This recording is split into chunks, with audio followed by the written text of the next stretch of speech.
All right, what's happening, everybody? Welcome to G.W.R. Gonzo'S Wrestling Room, Monday, March 20th, 2023. I'm Chris Gonzalez, joined by Tony Gonzalez. How you doing? I'm doing pretty well. And then also, like always, joined by Marcus Fine. How's it going? Doing well, doing well. Dad, I'll let you get going so I can check the sound, and then we should be good. Okay, I thought we'd just go ahead and start off with, of course, we didn't get to go to the show this weekend. We were supposed to, but had some things happen and we couldn't make it. So, unfortunately, I know Marcus got to go to 2 shows. I was going to have him report on those shows that he got to go to this weekend. All right. Was at the Dub on Friday night, WCWO, live at the Dub, so it's Reggie Edwards week. Always an interesting time when Reggie's in the building because they get the Reggie Sucks chant going. I mean, almost the entire night they're yelling at him. But a couple of the good matches. Jackson Morgan was in a 6-way elimination match to be crowned the new number 1 contender for the Gunslinger champion. He won that spot. The match had Itch and Baron Von Kane, Jake Phoenix, Zay Gates, and the returning Christian Cash, which was very good to see him in action. Yes. Kind of weird how they done it is Baron accidentally pinned. No. Yeah, Baron accidentally pinned Itch. And so then now I think Itch and TJ are going to turn against Baron because they ended up attacking him and then had Zay Gates pinned him. So, but in the end, Jackson Morgan won, and now he will go up against Jordan James on the 31st for their monthly Super Show. And then Jordan James teamed up with Dex Royal, and they went up against Brody Bawkins and Jake Elliott in the main event. Very well done. Jordan and Dex won, and then Jordan. So of course Jordan's taking on Jackson. Dex and Brody are going to have a 2 out of 3 falls hardcore match at the end of the month on the 31st. Well, that'd be worth seeing. So yeah, and we won't be here, but yeah. 2 out of 3 falls you don't see very often, and for it to be a hardcore match. Yeah. And I've seen Brody in a few hardcore matches, so it will live up to what it sounds like. I mean, so. And then we was in a show in Southern Indiana on Saturday. A couple guys I've not seen before. Mongoose. He defeated a guy named Hardcore Hillbilly in, of course, a hardcore match. They brought out the Legos and a bunch of Legos. They had a small Ziploc bag, and they dumped that. Then they went to ringside and had a 2 foot by 2 foot box, and it covered the place. And if you look at the pictures, they're backdropping, and it was pretty brutal. We're all like, the guy, he got up and he had all them little pieces in his back, and then like I was telling you before we went online, we seen a team that both guys were deaf, and it was the most outstanding thing we've ever seen. The referee knew how to communicate, which is their normal referee, and the team that's normally there worked them, and just the way they were signing, calling or moving, it was beautiful. I wish more people would have seen how well those guys were. And when they're all done, because the ring announcers told us, do this, that way, so they can know we're clapping. Yep. It was outstanding. A couple other matches, Hyperdrive took on Chris Chaos in a good one, and Low Key Havoc took on Jake Elliott in a kind of more of a classic comical match, but it was pretty good. But Jake Elliott's got a feud coming up with Charles Colton, and I told Colton that Jake's on Thursday, so he may be on there Thursday, bad-mouthing him in the comments. So, Glenn Kelly, that too. Glenn's getting ready to head back. Yep. Yeah. Where are you at right now, Glenn? He was in Atlanta. He went to the NASCAR race. It's too bad they're not running WCW anymore. You can run over to the Omni. Yep. Because it's Monday night. That's true. Yeah, he went to Atlanta for NASCAR. I think he watched the truck races on Saturday and then the race yesterday. Yep. He loves the truck races. He likes those. I don't think there's too many sports things that he don't like. That's true. He's into sports big time. Yes, he is. So that's how our weekend went. Did you have a match of the weekend that you kind of favored? Boy. I've seen a lot of good stuff. Well, I'm always into that hardcore. So Mongoose and Hardcore Hillbilly, I would say, because of just what they done to each other. And of course, I will have to say the one with the Deaf World Order against HNIC, which is one of their established tag teams. Just the beauty of that storytelling with those guys was just you'd have to see it. It was unbelievable. So, Yeah, hopefully we'll get the opportunity sometime. they dedicated the whole show to Sean O'Brien, the referee who passed. And I know JICW Saturday is dedicating their show to him as well, and I'm sure there's a bunch of them out there. Yeah, will be. Yeah, I bet, because I know about all the wrestling organizations. I seen were putting out stuff, so they knew of him or knew him. I So probably yeah, knew him. we was with Bruce on Saturday, and he knew him. I don't. I'm sure somewhere along the line we've had to see him, but I didn't personally know him. But if you read the stuff on Facebook, the man was well loved. So Yes, and yeah. respected. So And from what I gathered, it was a peanut allergy. that's what they told us Saturday night. An extreme peanut allergy is what they said. That's awful. So, Well, we'll go ahead and I guess give my report on the WWE and the NXT and all that real quick, and then we'll get into our main topic. Okay. Basically, what's going on with for one thing, the WWE, I guess, announced that Andy Kaufman's going to be going into the Hall of Fame. They announced that today, so I they're just putting him in. Jerry Lawler tape too. So, So I think that's good. I wish Cyndi Lauper Yeah. would go in. I don't know all the circumstances with Cyndi Lauper. Maybe she don't want to go in, but I think she deserves to go in. She helped kickstart things with Lou Albano and Hogan and Piper and all them. So, but Kaufman, that was more than Memphis, but they made the movie, and WWE was heavily involved with the movie. So I know Jim Ross was in the movie, and of course Lawler, of course. But yeah, I think that's good.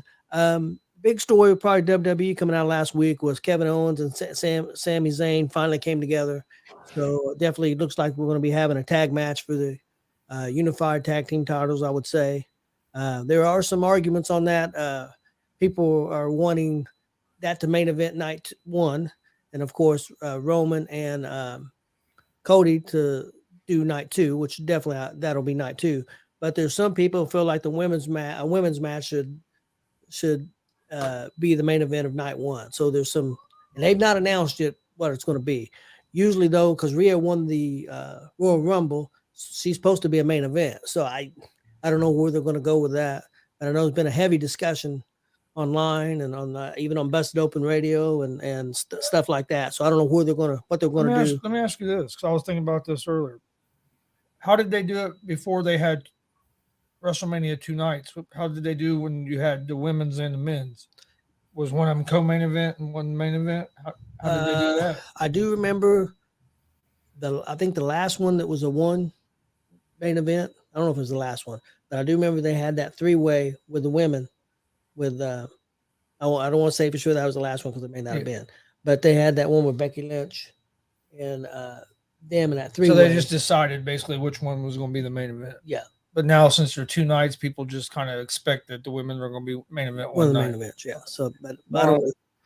That one year it was Shinsuke taking on AJ and Asuka taking on Charlotte, and neither one of them were the main event that year. Yeah, so that happens too. Okay. So, and also years you had split titles. See, this year with the tag team, the women's have split titles. You got a Raw and SmackDown, but on the men's side, the tag teams are together, and the men's title is just one belt. So there's not two. There's not a Raw champion and a SmackDown champion like there are with the women's. Other big story is Dom and Ray. And I've told Chris what I think is going to happen is Ray keeps refusing a match with Dom. No way will he wrestle his son. I think something's going to happen. I think they're going to wait to the Hall of Fame. And I think the Hall of Fame night is when they're going to end up announcing that match. I think something's going to happen.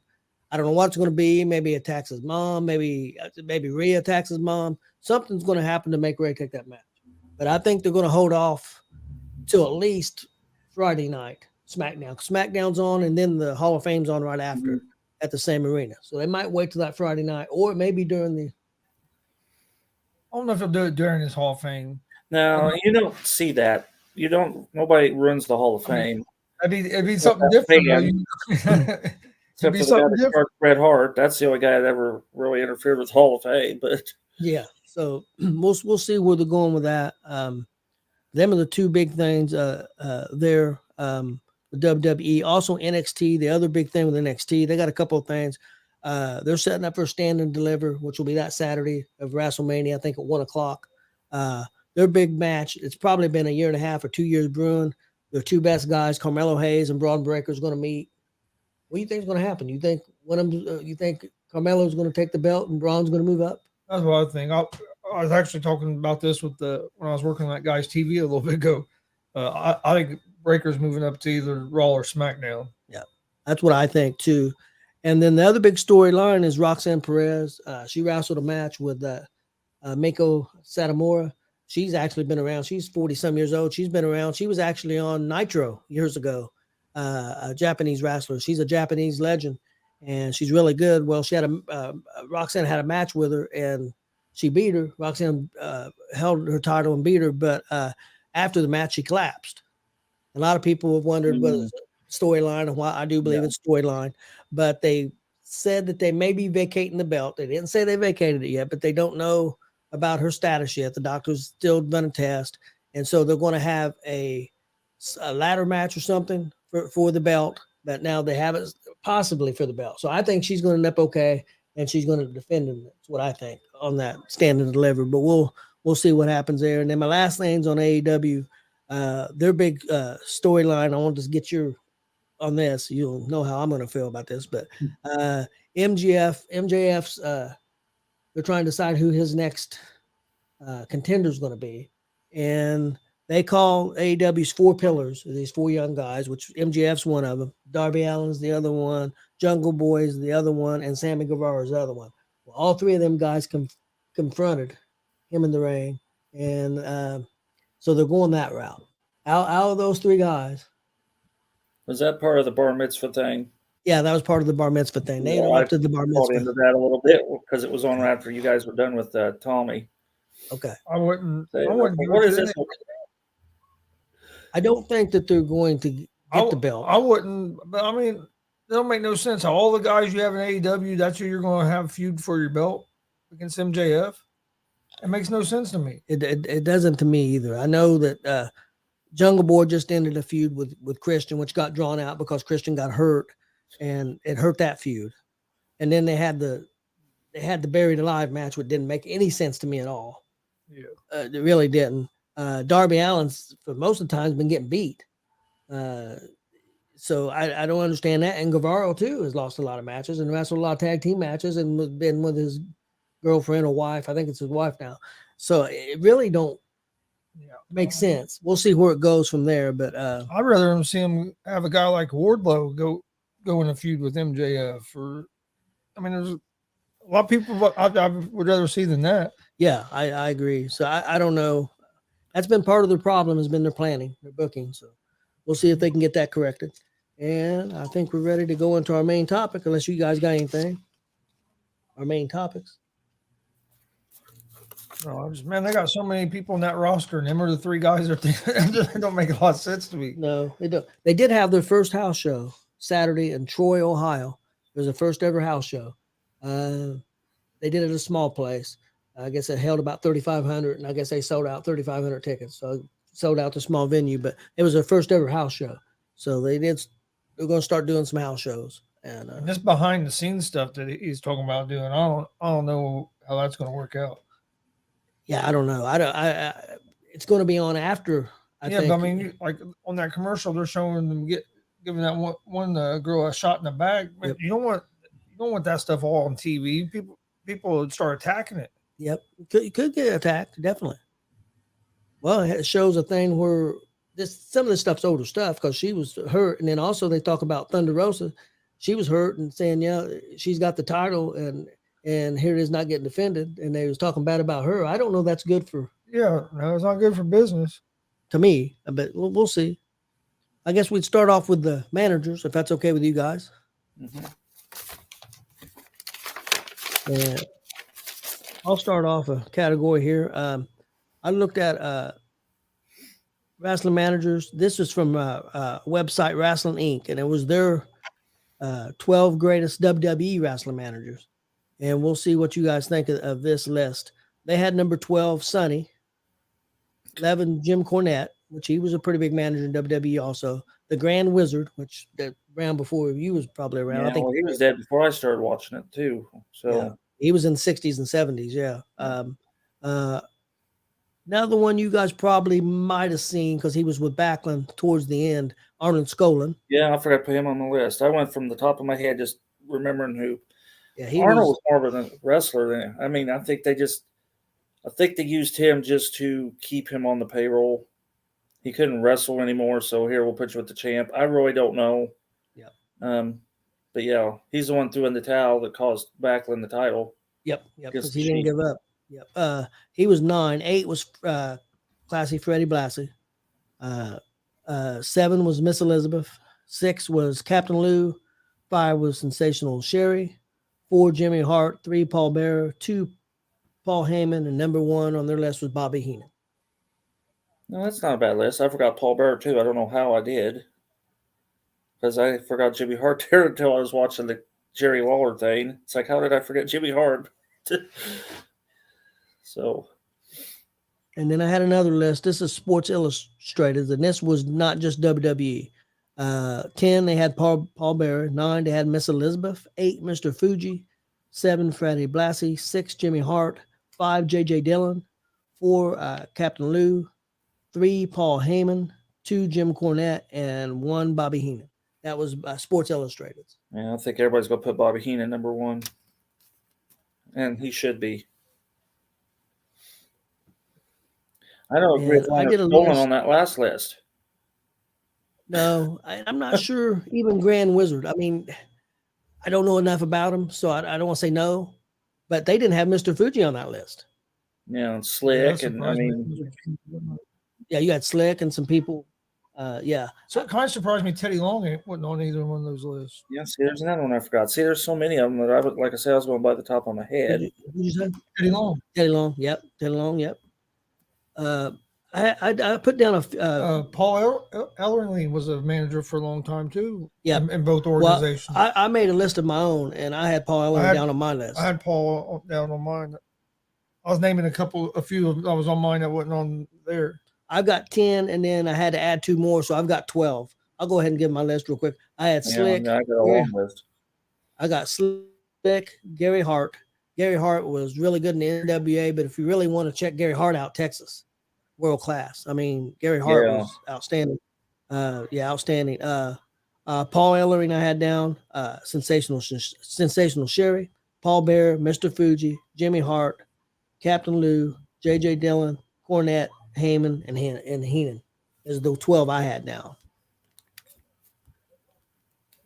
And then one that I did have a bonus one. It was around because he was with the Sheik, and I remember him, Eddie Creechman. Mm-hmm. Another one I know he was known for wrestling, but DiBiase was a good manager as well. Yep, DiBiase did pretty well as manager.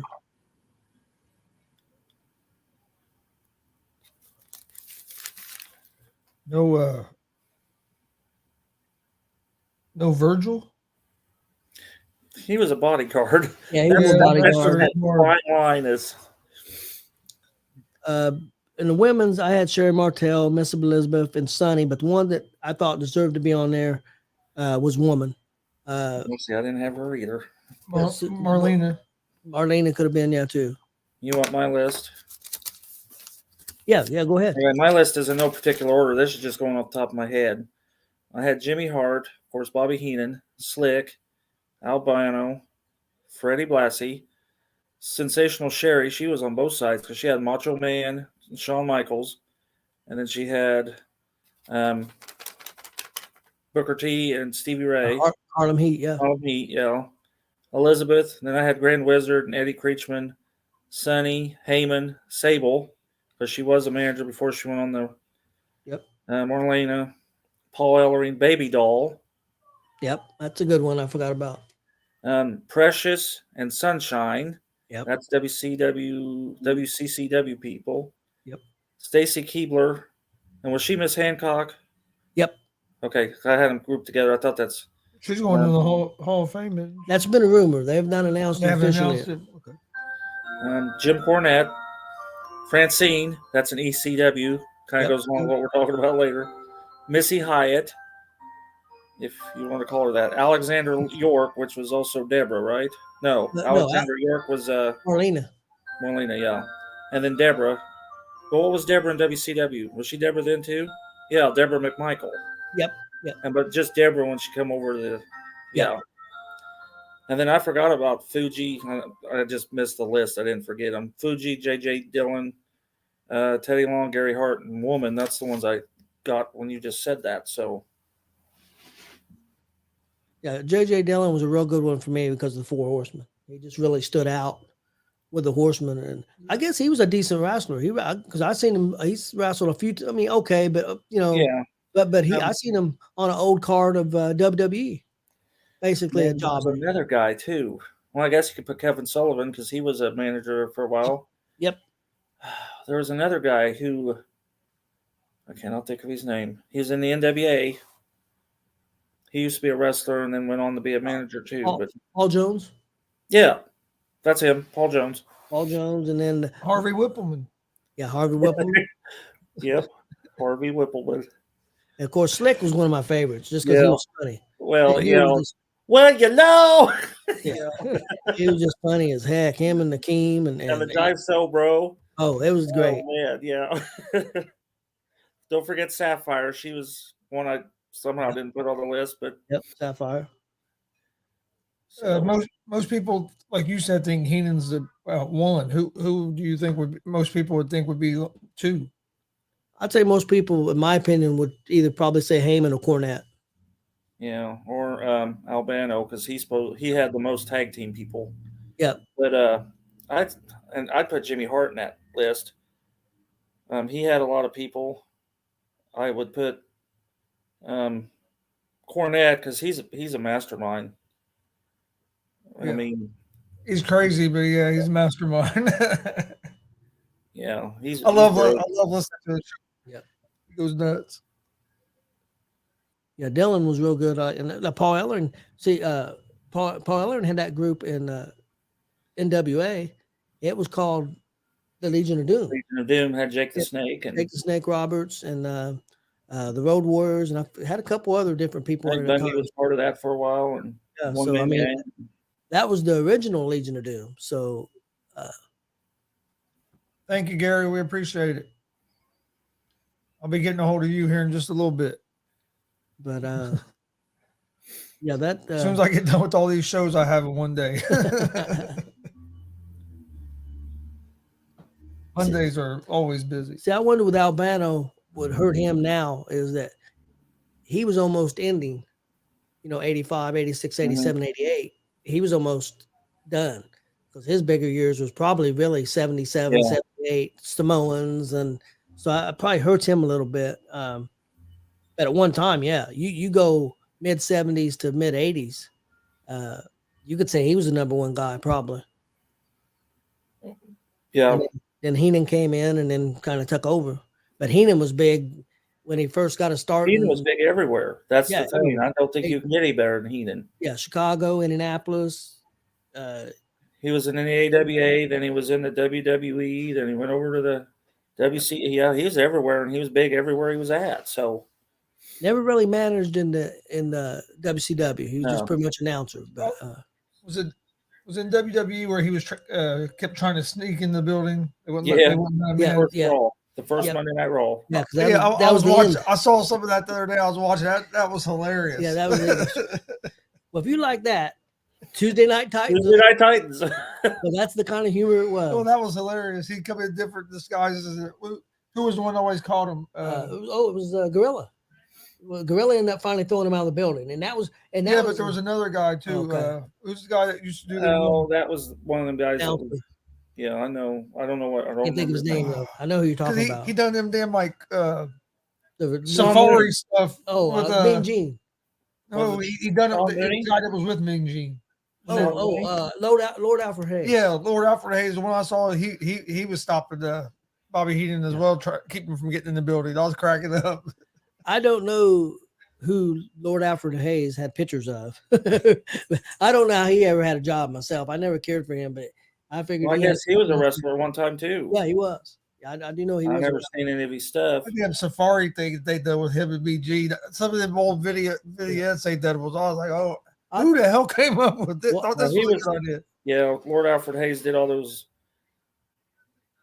those announcements of shows coming up, but then he was also on Tuesday Night Titans because he was the Ed McMahon of Yeah, and Vince he and wasn't Sonny funny at all. Corson. And he just sat there most of the time. It's like, Yeah. Oh, watch the episode of Primetime Wrestling with Bobby Heenan and Gorilla Monsoon on the boat.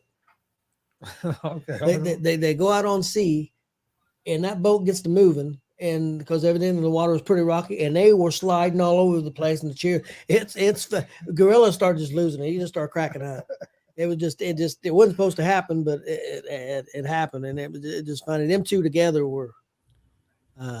When he left because Heenan was leaving, he was just going to retire.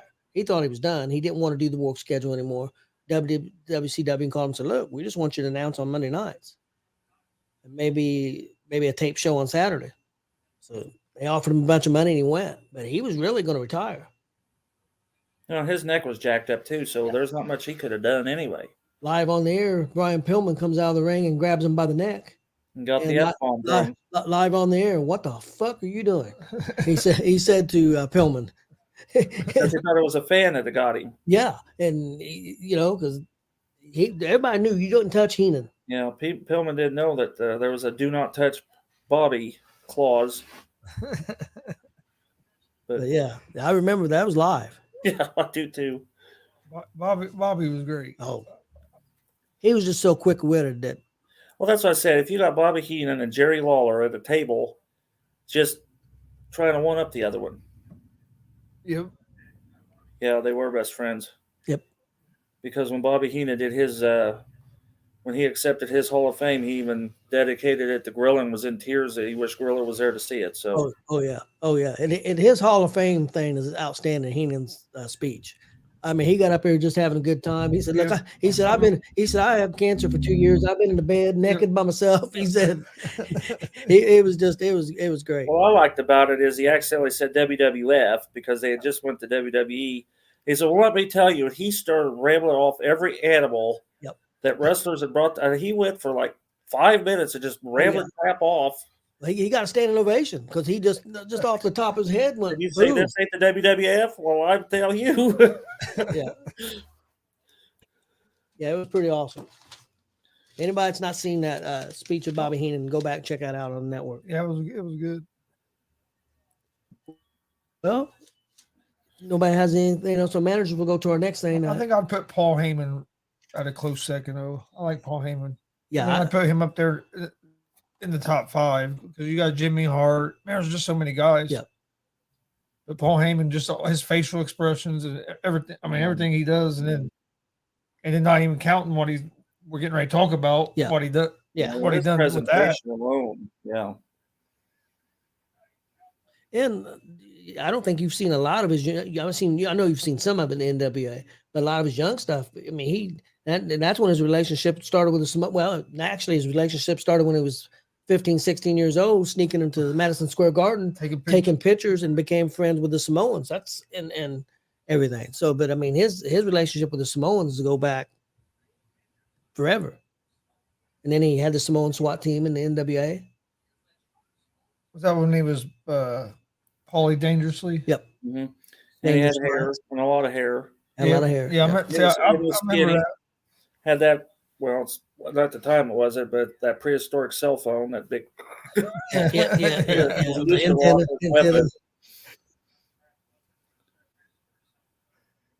Yeah, he's good. Right, and well, that too, in WCW, he snuck into a meeting with Dusty Rhodes, and the big meeting because Dusty Rhodes was running things at the time, and he snuck into the meeting, and Dusty Rhodes, he let him be in there for a long time, and finally he busted him, but he let him stay, and he just. Could you imagine now trying to sneak into a meeting at one of those places? Oh, shit. I don't think that'd happen now. You wouldn't be sticking around anyway. No. If you could even get that far. Yeah,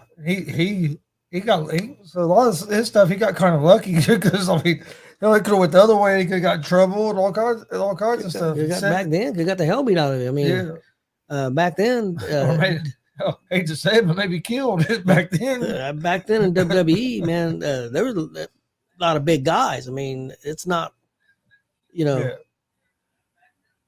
Yeah, it's all 6'4", 6'5", 200, 300 pound guys. Oh yeah, you didn't have very many people weighing under 200 pounds, 210, 220. Everybody was about 240, 250 and up. Back then. Of course, most of them was on steroids too. So. Yeah, that's another reason you might have got your ass whooped. I happened to see a feed come up on my phone yesterday of Dr. D smacking the heck out of John Stossel. Mm-hmm. Oh man, he drilled him twice. And if you watch the first Tuesday Night Titans, you could see the skit that caused the people to call the police on him because he's being mean to his kids on that first Tuesday Night Titans. I remember that. I know what one you're talking about. Yeah, I'm telling you, Chris, you get about an hour. You just need to start watching some of that. Well, I might break it out tonight after all, maybe. Yeah, we still have that's hokey stuff. Not after that, then. It's very hokey, but it's funny. Yep. You got to see Andre doing his fish impersonation. Fish dance. Yeah. Had that midget at one time, little person. Yeah. Standing on the desk there the whole show. He's just standing on Vince's desk. Vince McMahon's desk, just standing there. Yeah. Learn how to cook with this. I'm telling you, some crazy stuff. Definitely. Yeah, Vince has a definitely different sense of humor. Stuff that Vince found funny, most people probably wouldn't find funny. They said Vince was when Undertaker said this. Undertaker said when John Cena and him had that match and he just destroyed John Cena in 2 or 3 minutes or whatever, said that Vince McMahon thought that was the most hilarious thing ever seen. Said he was back at the gorilla position, just cracking up completely, thought that was one of the greatest things ever seen. Just because he done it so quick? I guess because that's what he wanted. And Taker didn't know that's what the match going to be. Taker said he thought they was having a 15-minute match. They get in the ring and Cena said, "This is what we're doing." And he's like, "Huh? Do this, do this, do this, do this." Wow. And that's crazy. I just seen that the last couple days. I didn't know that. I did also see an interview where Vince was probably back there cracking up because he got the Undertaker because the Undertaker didn't know it. He probably back there thinking it was funny. Yeah, they've been trying to get Undertaker to break for years. He's got that famous video of them trying to get him to do the spinneroonie. Said they were in the ring for 20 minutes and trying to get him to do the spinneroonie, and he said there was no way they was ever going to get him to do a spinneroonie. No. So he said Dr. David Schultz. He was one of their main heels until he smacked Stossel in the head. And then he got screwed because basically they told him to do it, if I understood right, and nobody wanted to take the blame, and so they fired him. Yeah, he got called. He got put under the bus.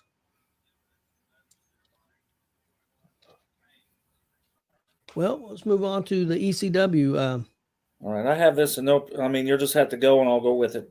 I got 3 pages of stuff I just started writing down, so I don't know what kind of outline you got going here, but okay. Well, I'm gonna start off with some of the greatest matches, and I wrote this down and see what you guys think of this from the Bleacher Report. I even got dates for you, Marcus, in case there's something you want to see later on.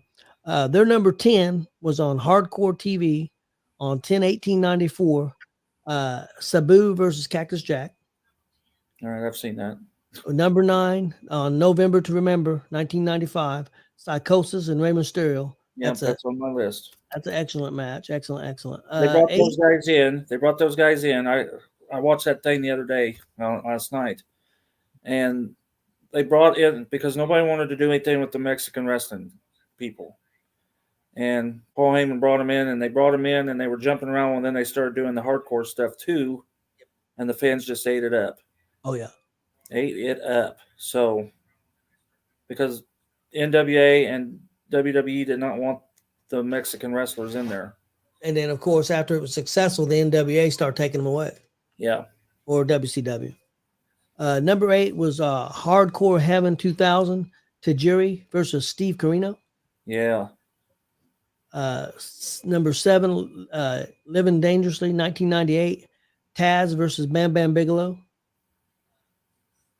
I think that's the one where Bam Bam goes through the ring. ring. Okay, I had that on my list of Bam Bam crashing down through the canvas. And Number 6, Cyberslam 1996, Too Cold Scorpio and Sabu. That's one I don't think I've seen. no, I didn't watch a lot of ECW until like 98 or 99 because I didn't have access to it. So Now this is a match I do remember, but I'm going to go back and watch it. But I do remember it. I had forgot about it. It's at 1997 Barely Legal 6-man tag. Great Suzuki, Grand Hamada, and Masito.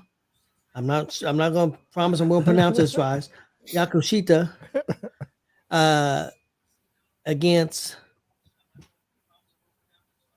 Men's Tio, Dick Togo, and Taka Michinoku. I remember that match, and it is outstanding. So that's definitely one. That was on Barely Legal 1997. did they bring them all over from Japan? Was that the deal? Or? Let me see. Suzuki was, I know. I think they may have been all Japan. I'm not sure about Grand Amata, but I know the other ones were all Japan. I can't remember if Mata was. I think he was from Japan. Yeah, I've not even heard of that match. But yeah, you want to check that out, Marcus. It's really good. I will, definitely. Like I said, that was on Barely Legal 1997. Number 4 was Heat Wave 1998. Masato Tanaka and Mike Awesome. I remember that one. Mm-hmm, I do too. Number 3, Hostile City Showdown, Dean Malenko and Eddie Guerrero.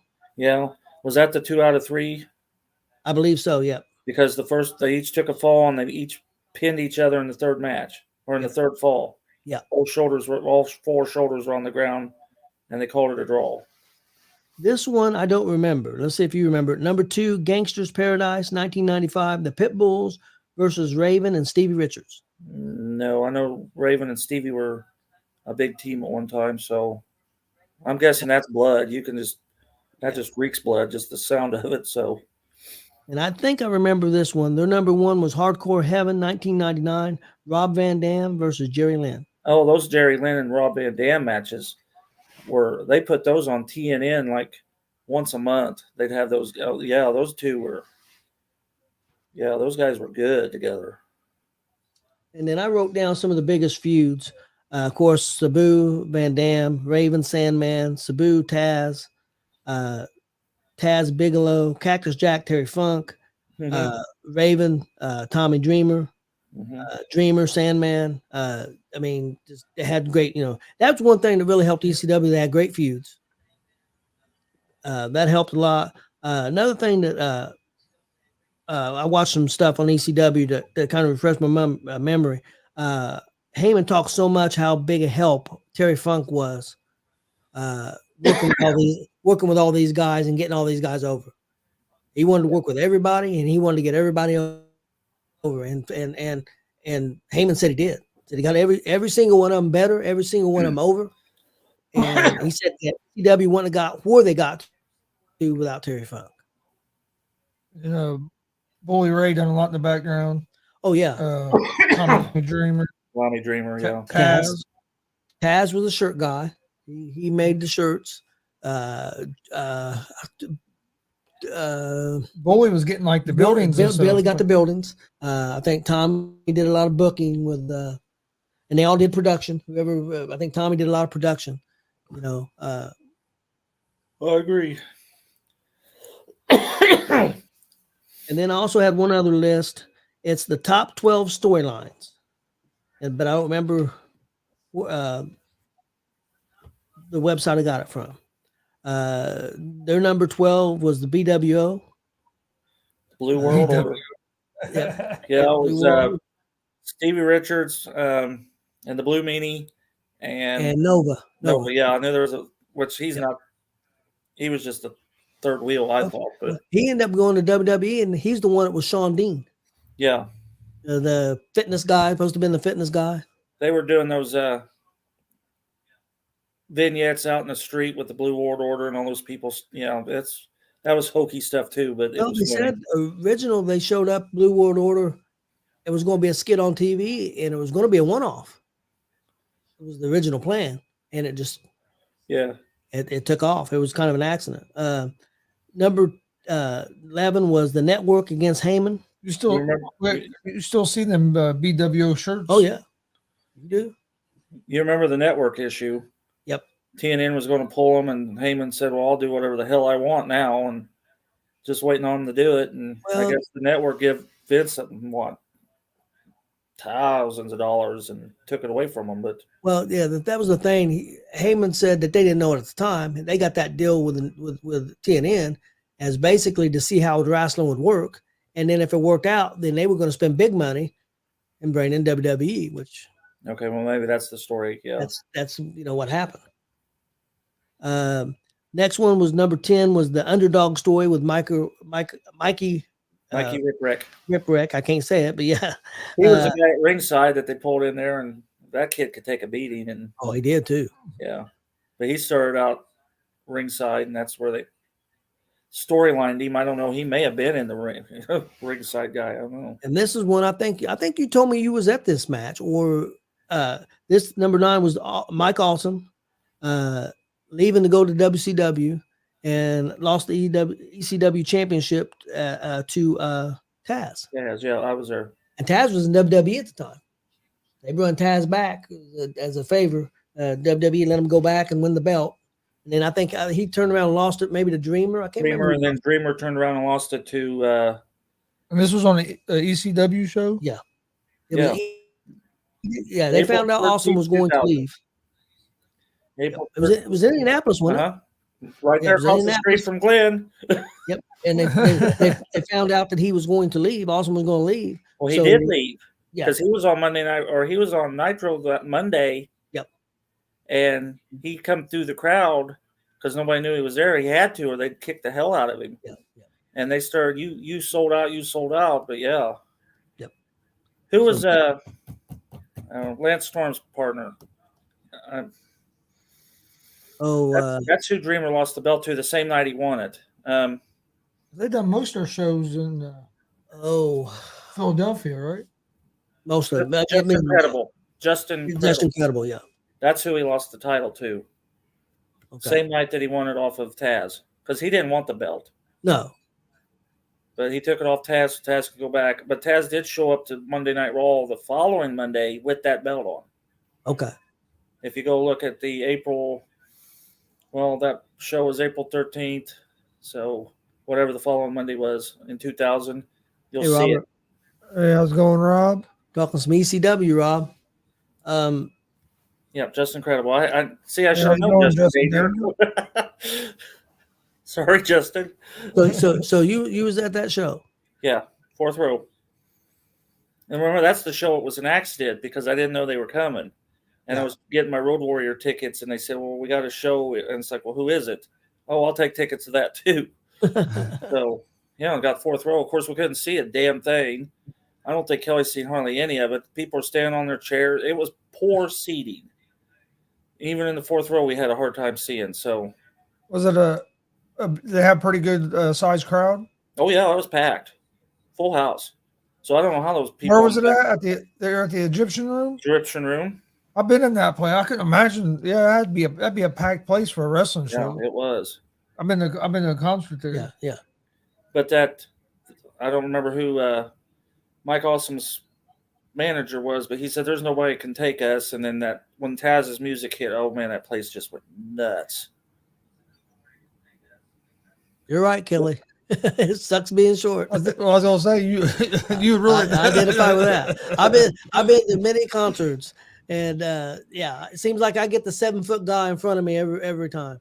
Me and my wife went to a Rod Stewart concert, and we there Deer Creek. I'm not even gonna try to call it the other thing. That's Deer Creek to me, we were inside the whatever they want to call that pavilion, and we had to go sit out in the lawn because the dude in front of me was 7 foot tall. So couldn't see anything. It's the same way for me, and I'm not tall, but I'm a little taller than you. And we sat in the pavilion for melon camp, and 2 tall people sat right in front of us. I did set Out on the lawn. You can see a lot better because you're up on a hill. And then I set Yeah, 12, that's the problem. Yeah, 12th row for Bob Seeger, and I was on the end seat. And I noticed the security guard kept coming by. People kept going out in the middle of the aisle so they could see. And he would keep telling them no. And then finally he got pissed off and he would just start bumping into them, about knocking them down. Well, one time I was kind of, sticking myself out there so I could see. And this dude was like 6'8", great big dude. And he looked down at me and he just went on. He said, I'm not going to say anything to him. You can't see. So, but I thought you was little person. yeah, I did. I thought I was a midget. Hey, I still love the jockey story. I'm sorry. I tell Kelly every so often that jockey story is the funniest thing I've heard. Oh, my wife, my wife and friends were like, "What are you doing?" I said, "Hey, he came up to me. I mean, I know it's weird. I'm walking around with a whip that they use, but I mean, why would I be walking around with a whip all the time? No, I mean, that's first of all. It was my wife's whip because it was the last day of the races. It was the very last day, and she'd been wanting one. And that jockey said, "The last day, I'll give you my whip." So he gave her that whip, and we went to a concert after the thing. And so when we got up, I said, "If you want me to, I'll carry that for you." Well, here comes this drunk dude. He said, "Hey, are you a jockey?" I said, "Yes, I am." He said, "Can I get a picture?" I said, "Sure." So I'm in the picture and all these people around me, and we're all smiling. And my wife and friends are like, "What are you doing?" He asked for a picture. I'll give him a picture. Classic stuff. I do. I'm laughing about that about once a week. I made the guy's day. He's never gonna know him unless he's watching. He's never gonna know that I wasn't a jockey. That dude probably has a picture of him and you up on his wall. Hey, technically, to the track, I was a jockey. I got the 40% discount. Yeah, that's what I was for a couple of months. Love that story. Just going up there to eat, and they was giving me a 40% discount. We went to Shelbyville. The people eat beside us thought we were boat jockeys. Yeah, said do you have any tips for the races? And no, why? They said, well, we thought maybe you guys were jockeys. Why would we be sitting there eating all the barbecue? You would have loved this. They had a barbecue buffet at that time, and it was outstanding at the casino there in Shelbyville. Yeah, they don't have any more, but at that time, and it was outstanding. They had brisket, ribs. Wow, they'll be starting that. It was talking about barbecue right now. Oh yeah. So we got there early so we could go to the buffet because we was going to. It was one of the bigger horse races, but we was going Kentucky Derby, I think. No, if it wasn't Preakness, okay, Preakness. Yeah, Preakness. We decided to go down, and it's a totally different atmosphere because, like, Anderson, they have the carts. Yeah. Well, there they don't, and man, the people are there in Shelbyville were rowdy compared to rowdy crowd, compared to Anderson. Anderson, a lot more older people. Yeah, Anderson, a lot older people, just kind of laid back. You go there in Shelbyville at the horse race, and people are going nuts. They go crazy. Yeah. It was fun, but it was. Next storyline was I had for ECW was the one night stand, which really was an excellent. I don't know if you remember that the excellent pay per view WWE did with ECW. Is that where RVD won, took it off Cena? Yep. And then Paul Heyman made the count. Yep. That's pretty good. They said that RVD better take that title, or that would have been an ECW riot if Cena walked out of there.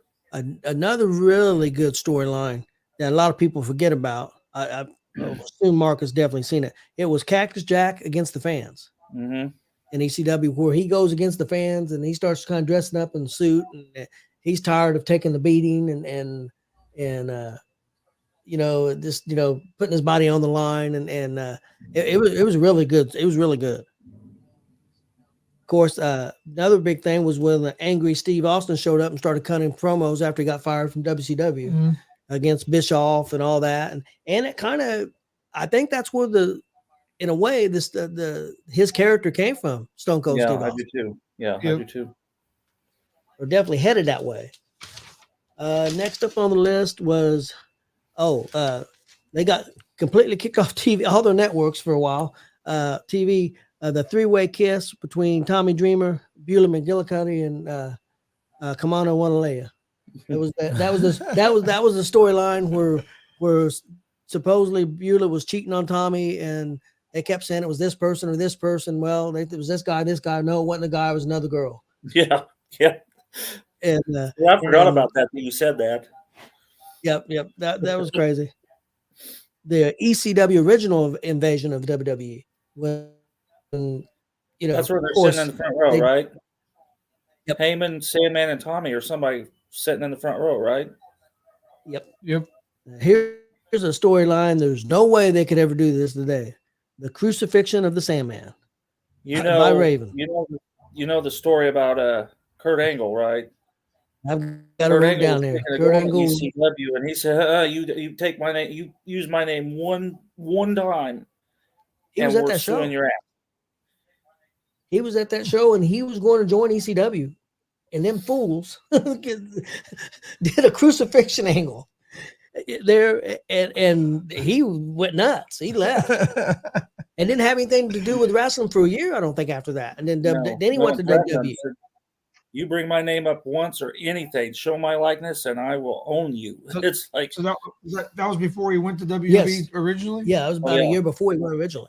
He talked about going to ECW because he was from Pennsylvania. So they could have had a Philadelphia. chance to get Angle, Yeah. and they blew it. well, they blew it. Number 2 on this storyline list is The Blinding of the Sandman by Tommy Dreamer, who got him in the eye with a lit cigarette and a kendo stick. Mm-hmm. And then the other big story, I don't think it was, to me, it's not the number one storyline, but I also understand why they might do it, is when Shane Douglas threw the title away, the NWA title in the crash, and they And changed that started ECW, yeah. That started ECW, which I can understand that being one. It probably wasn't my favorite storyline, but No, I think the Steve Austin thing should have been number 1 on my list, but Yeah, I think I would probably agree. Oh no, you might have to put the crucifixion of the Sandman because it cost you Kurt Angle. yeah, that's a touchy subject on that one. And you're right. There's no way they would have. Oh man, nobody would even touch that today. Let me ask you a question real quick. I know when WWE first bought ECW, we talked about it before. It was going to be like Shane was going to run it, and it wasn't going to be on TV. well, it wasn't when they first bought it, but after they had it for a little while, Shane was going to put it on, as a web series on computer, online, and it was going to be the ECW, crazy stuff, like they did before, with Heyman running it and Shane, and wasn't going to be on TV. Well, They could do a lot more online. Yeah. If they would have done that, how much I think ECW would have been with the WWE would have blew up. Oh, more yeah. Instead of doing what it did. Oh yeah, You couldn't put the ECW original on WWE TV with a PG-13. Yeah, you just couldn't do it. No. So they had to basically water ECW down. Yeah, Down, if yeah. they would have done it like they were talking, doing it that way on YouTube and stuff like that, I think it would have. What if you went? It would have exploded. What if you went to HBO? Or something like that, and put then look what happened to streaming. So they ended up with WWE Network. You could have had the ECW and that would worked out perfect for you if you had already had the ECW going, and then you. But even the streaming service, they went PG though. Yeah, but I mean that's what the direction they went to make it worth more money. Yeah. I mean, but and you can't have ECW and no blood, and Vince and his blood rules. So but yeah, I think if they had done it that way, it would have been just on like the internet, YouTube, or they could have still done the ECW stuff. It would have just kept growing. Yeah, I bet it would have. Because look how popular death matches are now. I'd much rather watch it. And no offense to deathmatch wrestlers, but I'd much rather watch the old ECW hardcore style than just a straight up death match. But that's just my taste. Well, and that's the other thing. If they would have called that anything else, I think if they'd have called it WCW or they would have called it a new show, wouldn't have called it ECW, that show might have did a lot better. But calling it ECW, because you say ECW fans are expecting ECW. So I think that if they'd called it anything else. Justin Danger said he thinks they used ECW to see if gimmicks would be able to come back like the zombie horrible. Yeah, Vince found out about the project and he got involved, and that was. Well, and then wasn't he the ECW title holder there for a while too? Once he had it, he might have been, yeah.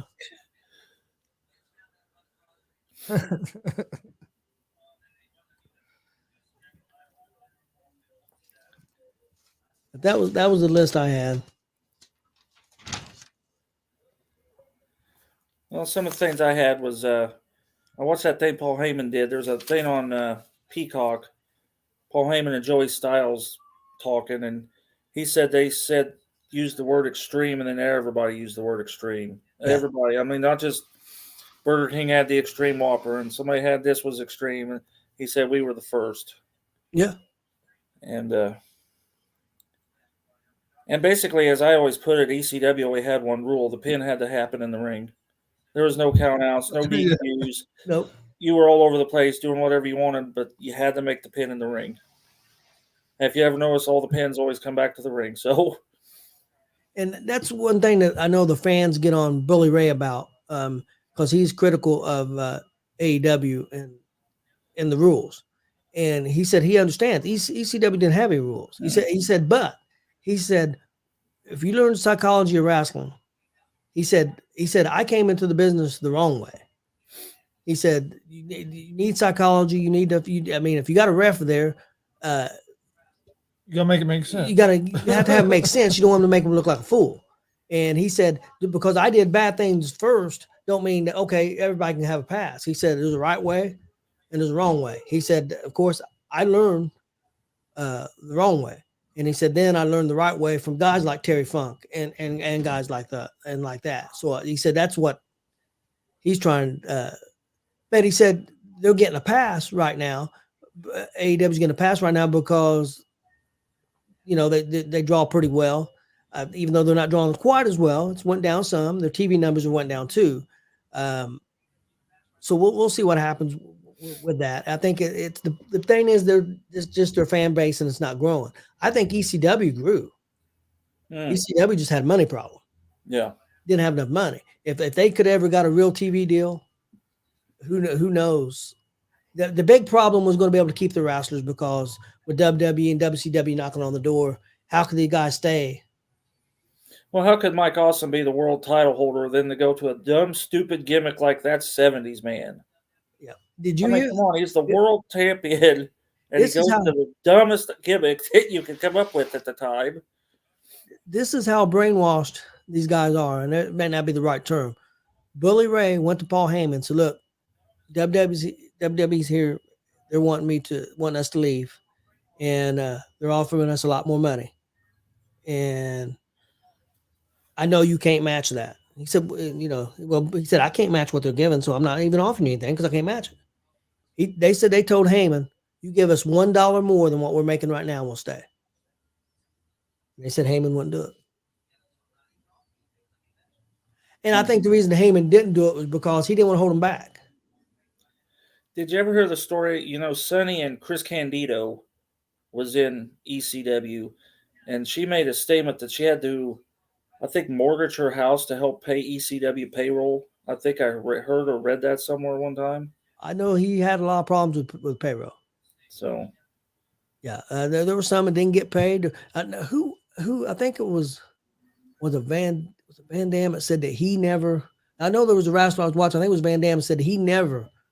No, it wasn't Van Dam. It was a dude that they get onto about. He was part of the Canadian guy and Lance Storm. Dan Storm. He said that he never missed a paycheck because he went one time and said, "Look, if you miss one more, I'm done." And he said after that, he always got his money. Always, but he said that there was some that didn't. Yeah, I heard. If you hear, you watch shoot interviews, I'll tell you. Oh yeah, I'm sure that's where I heard from Sonny in one of her shoot interviews that they mortgaged their house to help Heyman pay payroll. Yeah. So yeah, they if he wouldn't have had the money problems. He wasn't a businessman. He was a thinker. He was an idea guy. Okay, so you've seen the Egyptian Room, and I don't remember what we paid for those tickets because that was in 2000. But how do you not make payroll? I mean, they had a fan base. Oh yeah, they had a fan where's base. That money going? I mean, but they probably weren't getting WWE money for tickets. Well, no, and like I said, that was almost a quarter of a century ago now, but. Still, I would think it might not been charging enough for tickets. I mean, again, I don't know how many tickets. How big that's what kind of insurance you got to have when you run a show like ECW. Yep. What's the building require you to have? I mean, that's true. I don't know. Well, he broke every rule. He said he broke every rule. He said he got away with so much because his dad was a lawyer. He said just like all the music they used, they never had a rights to any of that music. He just used it. His So dad was a lawyer. Only about your podcast then, Tony or Chris. Yeah. His dad was a lawyer, and then his dad told him what he could do and couldn't do, what he could get away with. Wow. Hell, that might have been where some of the money was going to lawsuits. Well, he wasn't a businessman, and He that's did say that New Jack cost him a lot of money. well. You could only imagine, Oh, especially with the mass transit issue, and that may be why he didn't have money for well, anything else. But they would have had pay-per-view a year sooner than they did, and it was they had a deal, and they did a show, and that's the show where somebody didn't make it, and somebody said, "Well, I got a wrestler right here," and the dude ended up not being a wrestler, ended up being 17 years old, didn't know what he's doing, and New Jack basically cut him from, I forget, I mean, a lot of stitches, and the dude was only 17 years old. yeah, he about bled to death. So Of course, he lied. Yeah, he lied and said he was a wrestler, and then they used him, and that was all their fault. Not only just New Jack being an idiot, but also Heyman. yeah, You know, you got to know your people. That was a mistake, and that cost him pay-per-view. So it took a year. And he said the only reason they ever got pay-per-view was the audience. Said people writing letters to this company and just kept writing letters. We want this. We want this. We want this, and that's how they finally got a pay-per-view. And it had to be on. They weren't allowed to be on till like 9 or 10 o'clock at night. It couldn't even be on an 8 o'clock slot. Well, if you remember original wrestling back in the 80s and 70s, that they didn't start their shows until 9 o'clock at night anyway. Yep. If you ever see some of those old posters, they say 9 o'clock and they had an 11 o'clock curfew. And that first pay-per-view was awesome. Yeah, that was first pay-per-view was that Barely Legal. That was awesome. I went back and watched it a few times. Yeah, that's what a 6-man tag was. That actually may be the very first match on that. Yeah, I'll have to look because I know that's on the network. So yeah, I remember watching it live. Me and you. I think James Garner came over to the house that night. I believe so. I believe you're right. I remember watching it. I spent a lot of money on pay-per-views, man. I got them all. I got ECW, I got WCW, I got WWF. When I was in high school, all my buddies they'd come over to the house on pay-per-view night because they knew it was going to be on. Yeah, how I worked it with WrestleMania every year. We did a party every year. My mom, my dad, Kelly's side of the family, and we'd buy WrestleMania. But then we had trouble 2 years in a row because that's when the cable company had a big boxing event, and the big boxing event, and we didn't get WrestleMania 2 years. Really? Well, because that's back when you got that thing you screwed into the cable thing and then put that scrambler. See, I never had that. Yeah, that was in the old days. Ours, the old cable company, you had to have a certain box. I had the box. If you didn't have that box, and you wanted the pay-per-view, you'd have to go get the box. And that's how come we had to do it that way. And it was a round thing about that big, about that long. Yeah, but I had the box, so I had the box I needed, so I didn't ever have to do that. But yeah, I can remember my wife said, I remember which pay-per-view it was, the Buried Alive pay-per-view. I was there. I didn't have to have that one. Yeah.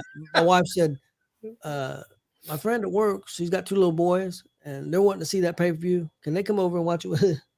I said, what do you know these people? And I said, yeah, they can come over. I didn't even know them. She said, what's my friend? I said, well, all right. So she came and 2 kids came. DeJuan, he was there. A little boy that used to stay at our house a lot. We all watched it. Yeah. Back then was what, $80 or something. I mean, it still is. If you go and look to see how much it costs, if you don't have Peacock, that shit's still like, oh gosh. Oh yeah, that's the only thing that worries me. I remember like Survivor Series because right around my birthday, I'd have a bunch of friends would come over and stay all night, and we'd all watch Survivor Series. That'd be like my birthday party. And I can remember originally they did Survivor Series originally on Thanksgiving. Yeah, or the night before, or the night before, or Thanksgiving. That's when they did it originally. I thought was pretty cool. Now you got so much NFL and college and everything. I guess probably wouldn't work out. I remember going to like grandma and grandpa's for Thanksgiving, and then going home to go watch the pay per view. Yep. Oh yeah, that's one thing that worries me about Peacock is if WWE sells, whoever gets it, if ESPN or whoever gets it, they're going to charge a bunch again for pay-per-views. Well, I heard that come June 1st, Peacock's going to be, you're going to have to pay for it anyway. Well, I've got the premium service of Peacock. It's $10 a month. That's the premium. I'll probably end up paying that too. So it's not bad. It's not bad. And plus, I watch some other shows on Peacock. Peacock's a pretty good service, really. Yeah.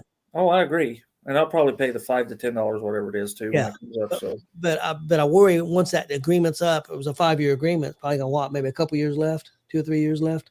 Probably. I worry that whenever they sell, that whoever gets it, like ESPN's got ESPN Plus. Well, you can pay the $10.99 for ESPN Plus and get all the programming, but then when they do a UFC pay-per-view because they got UFC, that's another $80.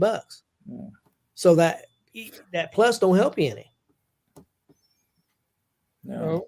So I hope they don't do that with WWE. Yeah, well, it don't affect us. It really don't affect me. But I can't talk about that. But All right, we got off topic, didn't we? okay, yeah, we did. We always do. Imagine that. Started with you being a jockey, but anyhow, went off the rails. Here's a piece of trivia. We'll see if you know. Who is the first one to kick out of the Superfly? And it happened at an ECW event. So Jimmy Snuka was the one that did Superfly. I remember him being ECW. And he was the first man to kick out of that Superfly. Who was it? Was it original ECW guy? Mm-hmm. Okay. That'd probably give you the answer. I remember you saying this once, Marcus, but I can't remember who it is now. Well, you've already brought him up as one of the original people, so. Okay. Was it Taz? Mm-mm. I'd say Van Dam. Mm-mm. No. Dreamer did. Tommy Dreamer. Yeah, and Dreamer was wearing like suspenders, blue pants and suspenders. If I remember. Oh yeah. That was before. Yeah, that was his. Before he was the white meat babyface, and not tough enough. They booed him until he just took a beating after beating after beating, and then the crowd loved him. Yeah, and Superfly was a heel, and hadn't been a heel since the probably late 70s. Yeah. Yeah. Well, he was a big heel in WWF. Yeah. And then him and Captain Lou had a falling out, and he became. What do you think would have happened? Because the original plan was for before Hogan came in, the number one guy was going to be Snuka. See, it's easy to say it now. I can't see it now. Back then, you don't know. Snuka was a big draw. When he jumped off that cage, nobody had seen anything like that. And so now everybody's doing it. Even Rikishi's jumped off the cage. So the stock went so up for him. If Hogan don't come in, he really didn't talk a whole lot. No, he did like Bruiser Brody, that growling crap. But they probably would have had Captain Lou with him, I guess. I don't know. Do you remember who Snuka's manager was after he went face? And now I'm lost the name. No, I don't remember. Who was the first AW or NWA WWF champ? Buddy Rogers. That's who his manager was. Okay. Because they had Rogers Corner. Yep, I remember that now. For a while, and it was. Yeah, Rogers was it. Well, when you compare it to Piper, even though Piper hadn't got there yet, you always base those talk shows, those things off Piper's Pit, and nobody could compare to that. So no. I tell you, Piper's Pit was great, but I tell you one I forgot about until I watched was the Snake Pit with Jake Snake Roberts. That was pretty good. Yeah. I mean, it wasn't Piper. Don't get me wrong. See, again, like nobody, you can't top Piper. No. So. Okay. Well, then also ECW had Sex Sold because they got really risque. Yeah. I mean, you thought Sable and the painted boobs was bad. ECW, of course, you don't have a PG-13 that can stay with. You can do just about anything. Oh, so. They pushed it. But, really, ECW kind of give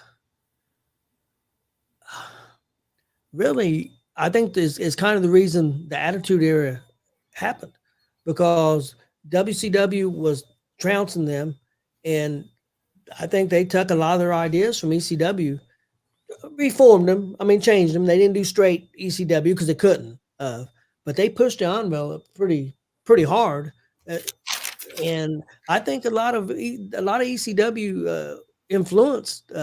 Well, they influenced WCW, like you said before, with all the luchadors. Yeah. So And the I mean, Mexican wrestlers too. what would No, wrestling that's be? the luchadors, yeah. But they brought the Japan people in too, it sounded like. Yeah, what would wrestling be if ECW never happened? I wouldn't be a hardcore fan. I mean, because I was eating that shit up. I tell you what. Yeah, I mean, I'm just, the wrestling industry would be so much different right now. Yeah, well, Paul Heyman made a statement that, they say that they had Austin flipping off McMahon, but they said originally Taz flipped off Paul Heyman first and was against his boss first. And they think that's how Stone Cold they used that. I mean, you need to listen to that Paul Heyman thing. I mean, that man's a genius when it comes to Yeah. storytelling and Have you business deals. And he may not have been able to pay his business deals, but boy, could he work out. And they said the locker room. They said that he could talk to the locker room and he said there could be 50 people in the locker room, and he could have all 50 people into a rage, ready to fight the world, ready to fight everybody, ready to do anything. I mean, he was just a genius at that too. Yeah. Motivation wise. Do you remember Brian Pillman fighting a pencil? Yep. Now, I got the story on that too. That Kevin Sullivan was the booker for WCW. And he called Heyman and says, Brian Pillman's going to call you. You can take the call.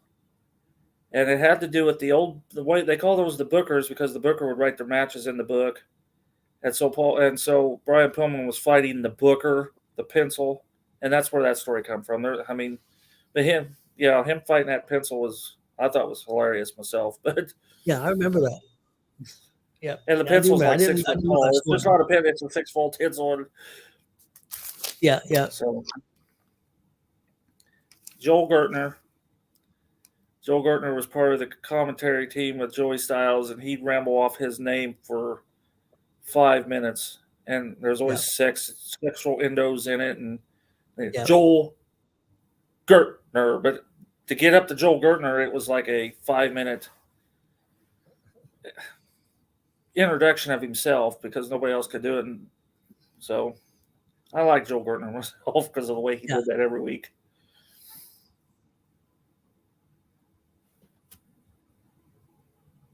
Let me see what else I got, because I got all kinds of stuff here.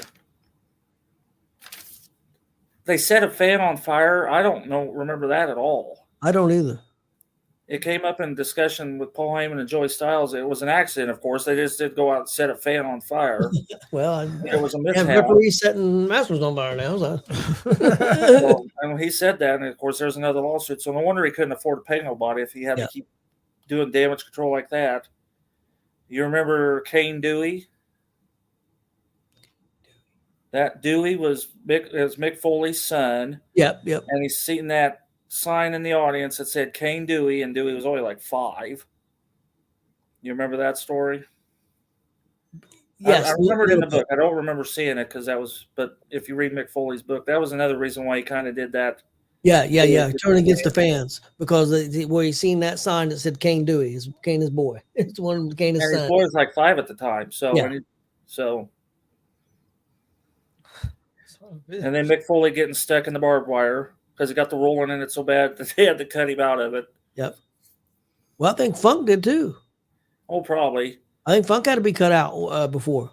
That's when they used the real barbed wire. AEW does barbed wire matches, and it's not. I'm not. You can't be in a bunch of barbed wire and a heart ever cut you. I mean, just a little scratch. So it's not. If you ever climbed over a fence as a kid, yeah. So it's not. You know that's how that works. So I would say this is more like movie barbed wire. You think I'm probably right on that? Yeah, that's something. Because it's not the regular barbed wire. It's not what Foley and them used No, not at in all. Japan and stuff. No. And then I need it. Throw me a chair. I love that. Yes. And they cover up. They're piled up. Yeah. Stop throwing chairs. Well, there's not too many chairs left not to throw, so you give it a few minutes and we will be out of chairs. I wonder how many chairs was in the ring. How many chairs got thrown? Because that was crazy. It seemed like 100 or more. I Well, remember right up to the top rope. They were that piled up on top of them. I remember my wife walking in. What in the hell's going on? I bet your wife walks into a lot of that and what you're watching. She does. She does not like AEW at all. Oh man, she hates AEW. She's used to WWE and she likes it to tolerate it, that kind of type thing. But AEW, she'll sit there and say, "This is horrible. Why are you watching this?" And then I had Bam Bam going through the ring. Yeah. I came out there that one night. She goes, "You don't want to watch this. This is terrible. You don't want to watch this." I was like, "Oh." The I'm not the Malenko biggest Heavy fan. 3 falls. Let me see. I'm thinking about it after I look out on my list. Oh, and Sandman always coming through the crowd. He never come through the entrance. He's always off. Even in Indy, he come like down at the end of the curtain, but he still walked through the crowd to get there. And then New Jack. And he's trash canning, hitting everybody with everything. And I did see a story about Francine. She had went and worked they had a little ECW dojo and she'd worked out there for a few months. Her very first thing they had her do, she showed up to the show, said, "We're going to use you today." And she shows up. She has no idea what she's going to do. She didn't even know what it was, what they was doing to her. They even after they told her, she didn't know what it was. 911 is going to choke slam you. okay, 911, yeah. Yeah, okay. She didn't know what choke slam was. Never touched choke slam before. And if you watch that choke slam, it about broke her in half because she wasn't not a very big lady. No. I mean, what, maybe 110 pounds if that? Yeah. And that was all a boob. Yeah, Yeah. about half of a boob. Yeah, and then he was a big dude. I don't know how tall he was. I'm gonna say he was I a bet big he's 7, at least 7. Yeah. and he, big as Nash, and he picks her up, and he slams her as hard as he can. And she had never took a slam before. Heyman said, "Hey, we're gonna use you tonight. You gonna get choke slam at 911." Oh, okay. I like the 911 storyline.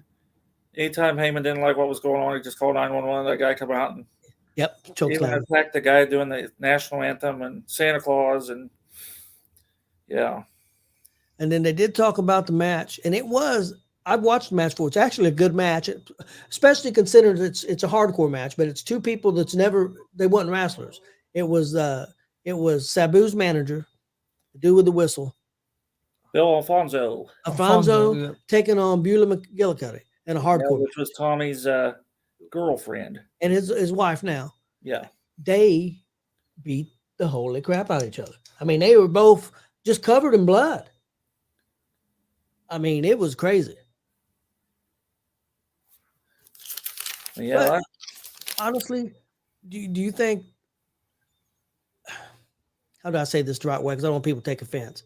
In my opinion, I'll say it that way because it leaves you guys out of it. And I'm asking you guys questions, so I guess I don't leave it out. Do you think hardcore wrestling in some situations can cover up for a person's lack of wrestling ability? Yeah, more than you know. Yep. If they do nothing but want to hardcore wrestle, it means that they can't wrestle. Yeah, I mean, because ECW, they had guys that wasn't big names, but they got over with the crowd because of the stuff they did in the ring. And don't get me wrong, they brought in luchadors, they brought in great wrestlers, and that got over with the crowd. But there was other stuff that got over the crowd was violence. So if you was violent in the ring. And I've seen wrestlers that I've seen like not wrestle hardcore and I really didn't care for it, but then wrestle a hardcore match and be the best match I've seen them in. Well, it's both on top of our heads right now because we're thinking of the same person. So I agree it can. There's a wrestler out there that, I agree. I've seen several of their matches and I don't really, it's not my cup of tea. Let's put it that way. And I seen that person do a hardcore match and it's by far the best match that they've done. Is it the same guy that did a comedy match? I don't want to give myself away. Well, I know, but is that what we're thinking? No, not a comedy match. Well, have we seen them together this year? No. Okay, then Not the one I'm thinking about. Yes. We have? like first of the month. No. If we're thinking of the same person. Yeah, I'll write it down. Where's my pen? I don't know if I brought my pen in there. Yeah. But he's thinking of No, he asked if we've all seen them together this year. That's what you was asking. but he right? asked about a comedy match, and I Yeah, think but he's, no, It started out that way. It didn't end that way. he's thinking of Summit. Yeah. No, That's Not Summit. no, not Don't that. have anything to do with Summit. No, it don't have to do with Summit, but was he on that show? No. No. Okay. And I can't say anything because it'll give it away. Yeah, well, that's what We'll I just- was thinking. But they were on a show that all three of us were at. Yes. Okay, last year in February. No, Yes. about a month ago. Last year. Oh in yeah, February. and then last year in February. Yeah, you're Yeah. right. I think we're on the same page now. Yeah. Well, we'll talk afterwards. But you know Chris knows who I'm talking, and I think he falls in that same category that you just described. Yeah. I'm gonna come up to Dale on there. Yeah, I'm not putting anybody down that does hardcore. I like hardcore matches, and some of the death match. I don't think death matches that would be something I could go to all the time. I've seen them on TV, and it's okay. It's not something that I would go out of my way to watch. It's me personally. Okay, I'll say that. I will watch it on TV every so often. I don't want to be in attendance because you can't control glass. Yeah. And I can't move fast. Yeah. Kelly can't move fast. So we cannot be part of that. Yeah. Oh, I understand what you're saying. Because of that reason. But to see one every so often, if I'm not there, I'll watch it happen. Well, but, perfect example. John Moxley is very good in the ring and very over. He loves to do death matches. So I mean, he likes to do that. That's something he enjoys doing, and he likes bleeding because he bleeds all the time. But I've never been to a death match live. I watch some of them on TV sometimes because we'll watch Game Changer. Especially when there's because you see guys from Indiana on there. Would you want to see Hoodfoot got filleted live? Oh no, I don't. It was rough enough on pay per view for me. I'm just saying for me personally. Well, it was kind of scary just because the guy he's from Indiana. But by the same token, something else that scared the crap out of me. And it wasn't a death match, and that was Ric Flair's last match because I thought I thought he was going to die in the ring. I thought Ric Flair was going to die in the ring. Well, he looked like he was half dead anyway. I mean, yeah, he. I thought I did. I kept looking at that. I kept talking. We were live. Yeah, we were live. Dude, he's going to die. I said, yeah, I think he's dying on the air. Hopefully he don't do any more matches. Oh, he'll do another one. He'll do another one. I hate to say it. I think Charlotte's trying to keep him from I hate to say it, but he probably is going to die in the ring. He's probably going to keep doing matches until he does. They're not going to get him to stop. Well, that's why WWE don't hire him. They don't want to put him on the road because he's crazy. He'll drink himself to death. He's nuts. They don't want any part of that. They don't want to be a part of the problem. Now he's hanging out with Mike Tyson. No, that's hanging out with Tyson. Mike Tyson smoking weed. He has his own. Yeah, he has his own. He's got his own line of weed. That don't surprise me one bit. I don't know. Yeah. I did have a list. I wrote down. Can you tell me? Let's see how many of these you can get. I got my pen right here. I got the answers. The 9 Dudley half brothers. Oh. I wrote them down last night. I was intrigued. I got half. Well, 4. I know there's Dick Dudley. Yeah. Okay. Hang on. There was a sign guy Dudley. Sign guy Dudley. Hang on. Yep. And then the little one, Spike Dudley. Yes. And of course Devon and Billy Ray or Billy, whatever it was. That's 5. So there's 4 more, and I have no idea. You got any ideas, Chris? No. I'm thinking I'm getting a blank. Okay. I seen Dudley. Don't remember that. I don't either. How about Snot Dudley? Don't remember Snot. Chubby Dudley. Nope. And then dances with Dudley. I think I might have seen dances with Dudley. I think. Yeah, we came up there when I was watching that Paul Heyman Joey thing, and like I screenshot it. I got to write down real quick. It's like, hey, there's a lot of money. Because I remember Sign Guy Yep. and Big Dick, and of course Bubba Ray and Devon and Spike. So I knew those guys. I didn't know the Snot. I never heard of him, or Nope. Dances, or Chubby, or. So I guess I had maybe 6 of them. So. Yeah, I never heard none of them other ones. No, definitely Snot. Well, yeah, I don't even want to look up Snot because I'm just thinking Yeah, who knows? where he's going to go with that. So After seeing them, that when we looked up the bad gimmicks and I seen that tag team that would come to the ring with 2 condoms, dressed as a condom. I'm like, the Johnson I'll brothers. tell you a story. It's something that at the Emerge show, Roger was telling me Percy Jackson brings dum-dum suckers to the ring. You know, the dum-dum suckers, Yep, you yep. go to the bank. That's normally where you would get dum-dum suckers, is at the Yep. bank. And he gave one to his opponent. And his opponent looked at it. Now, this is going to get gross. So Oh God. he said, there's something wrong with this. And Percy's like, okay, what's wrong with it? He took it and he stuck it in his belly button, spin it around a few times. And Put it in his mouth. well, he also said he was picking the crap out between his toes and eating it. And he said something else. I couldn't remember what else. And Percy, I guess, Roger said Percy's over there trying not to throw up. And well, here's something else. The trash can that I got creamed with went on the 50-50. And the guy didn't want it. And Roger went to Ricky and asked him, okay, the guy didn't want it. And Ricky looked at him and said, oh, if I had known you wanted it, I would have given it to you. I almost had the trash can because then he was going to give it to me that I got smacked into from Big Beef and Cole Radrick. Okay. So, but I didn't because they wasn't thinking ahead of time. But So what they end up doing with it? some other guy got it because the guy didn't want it out because you got the money in the signed trash can from Big Beef and Cole Radrick. He didn't want the trash can. And he left it, and then they gave it to somebody else. And Ricky said he wasn't thinking or he would have given it to Roger since me and Roger's the one who got creamed with it. So I almost had it because Roger was going to give it to me. Yeah, Cole was on pay-per-view Saturday and Sunday. He's got a on, show of Game his Changer. own at the end of April that's damn near sold out already, and he hasn't even announced his first match yet. It's down in Seymour or Spencer or somewhere. Spencer. Yeah. And he's from Spencer. And he's almost got it sold out, and he hasn't even announced his first match yet. So that's marketing.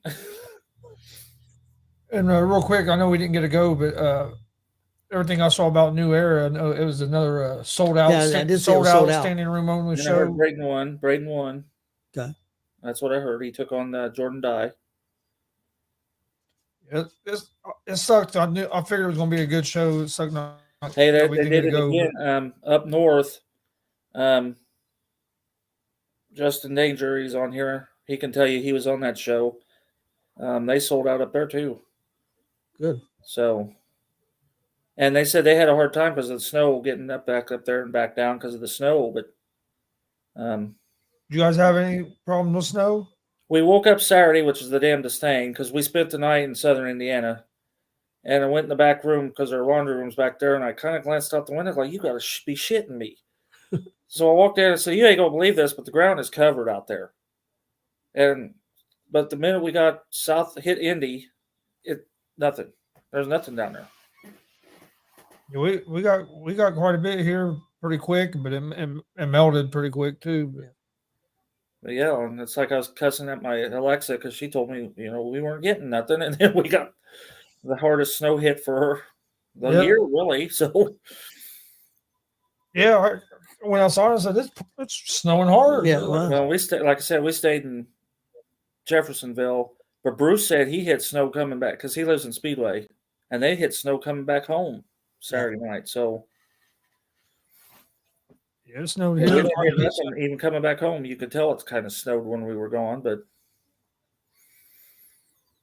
That's good because it snowed quite a bit here Saturday, pretty much all day. Yep. Do you have anything? Not anymore. No, Yeah. everything I've had, we've already talked about. Okay. Well, Marcus, where you know you got some plans this weekend. Well, we'll Some be at the. shows. Well, they're kind of split out a little bit because we leave. We got the Hall of Fame on Friday. Yep. So we will see you Friday. Yep. And then we'll leave out Saturday morning for Somerset, Kentucky, and we'll see if the fishing works or not. They're talking rain down there. We will be on for Scott Diamond on that Wednesday because that's a week from Wednesday. So I'll definitely be on somewhere, probably Pigeon Forge. I think that's where we're at. We'll see the micros at the Microtorium on Thursday of next week, and on Friday the 31st, it's I think it's called the Northern Wrestling Federation. It's in Covington, Kentucky. Okay. Yep. And the Sharp Brothers are on it, and the Sharp Brothers was at Emerge too. Oh, were they? Yeah, so I think they work Starting to get their name out there. Sean and Chase Holiday. Okay. I think, I think they may be champions in Emerge now. Sean and yes. Holiday. Yeah, we seen that the Emerge show I was at. They beat Draven, and I don't remember his partner's name, Malcolm, I think. But yeah, oh man, you talk about a pop. That was the opening match because Merge does their first match on YouTube. And those two guys and Mortimer Blankenship, which is their manager, come out. And that crowd just booed them. It was you talk about how they had the crowd like right here. Yeah. So, yeah. So we got 3 shows. Well, you can't really call the Hall of Fame a show, but we'll be there. And then we'll see the micros at the Microtorium and then the Northern Wrestling Federation. And then we'll be in Lebanon, Indiana for the cage match between Dex Royal and Dutch Boy Platinum on the 1st. And I'd like to see that. I would It just sucks at the same night as WrestleMania. Well, Dex, I'm telling you, he's doing that 2 out of 3 falls hardcore Brody on Friday and then doing the cage match with Dutch Boy on Saturday. That boy's going to come Sunday morning prop him up to watch WrestleMania because he ain't going to be worth a damn doing anything else. I mean, we got Hall of Fame on Friday, DCCW Saturday, Warrior Pro on Sunday. Yep. Oh, and speaking of that, Stephen Hurt, which is the promoter owner of JICW, will be at Warrior Pro, and Roger will introduce him to you guys since I won't be there. Yep. Okay. And I also, I'll say it off there. What did you say he was the promoter for who? JICW. Okay, I thought Stephen Hurt. And since I won't be there, I asked Roger to introduce him to you guys, and he's willing. I talked to Stephen Saturday, and he says his schedule's starting to slow down from the winter and all. He'd be glad to come on the show. So, all right, yeah, we'll talk to him and then see next. And then we don't have nothing the next week. Nope. Because of WrestleMania, but then then we have the big invasion show. Yeah, I know you won't be on the show this coming Monday because you'll be on the road. Right. And so what we're thinking about doing, we're going to find out. We don't know yet. We don't think we can go live Saturday at DCCW because of their internet situation at that building. We're going to find out if we can't go live. I think what we're going to do instead of doing G.W.R. Monday, we were thinking about possibly airing that show. Okay, and commentating through it or just air it? You're going to film it there though anyway, right? Even if you don't go live. Yeah, film it, we'll film it there and do the commentary, and then we'll just put it on our channel live on Monday if we can't do it. If we can't go live Saturday. I got you. Well, what topic you want? Kind of like what we done for What you want to do for the second? I guess it's April 2nd. Then when the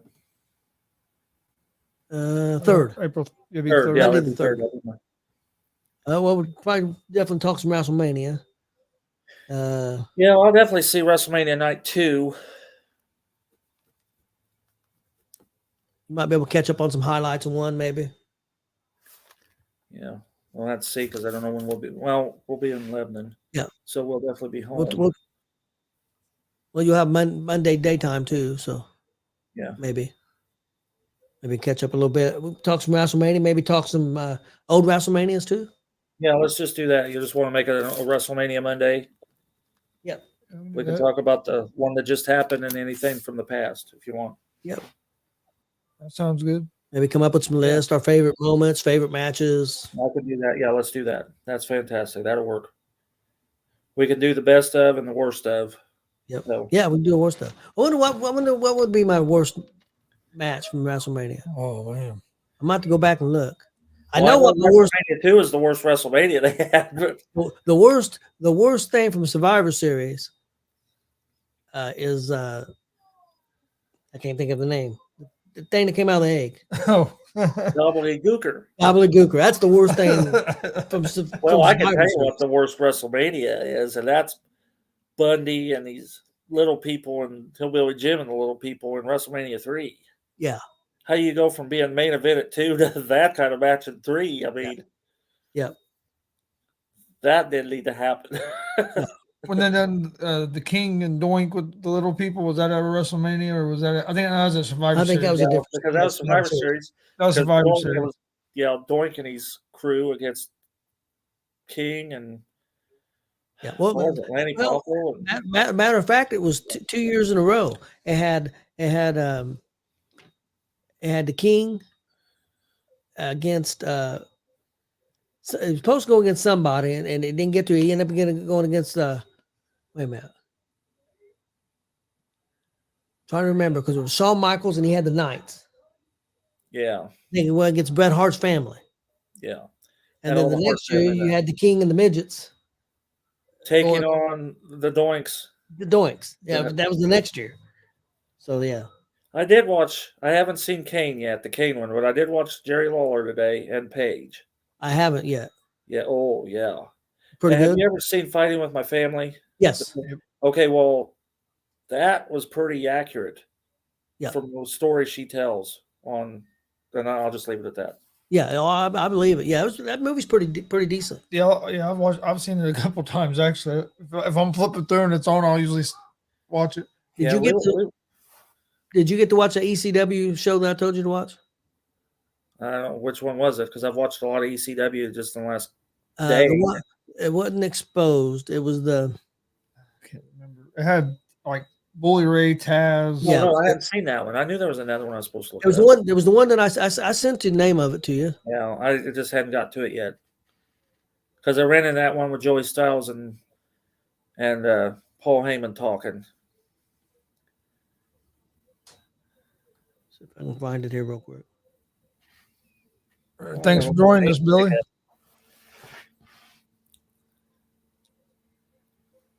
What are you doing? Seeing if I could find that. Oh. Yeah, I'm trying to think. April 8th, we have the big show with the Angle, and then we're going to be at. April 8th, we will be in Frankfort, Kentucky for Kentucky. And then. Pro Wrestling, I think's what that's called. Scott Diamond. I'll be there with Scott Diamond, which was who you'll have next week. So. And then the 9th, we have Summit Pro. And we'll have to see. That'd be at Easter. We may be there, we may not. I don't know at this point yet. All depends on if our family wants to do Easter, then we'll be doing that. If not, then we'll come up there from Kentucky and we'll just at this point I don't know. Yeah, Marcus, it's called The Authentic Untold Story of ECW. And that's on the Peacock? Yep. Okay. Yeah, it's real good. I've watched it. I've watched it a couple times actually.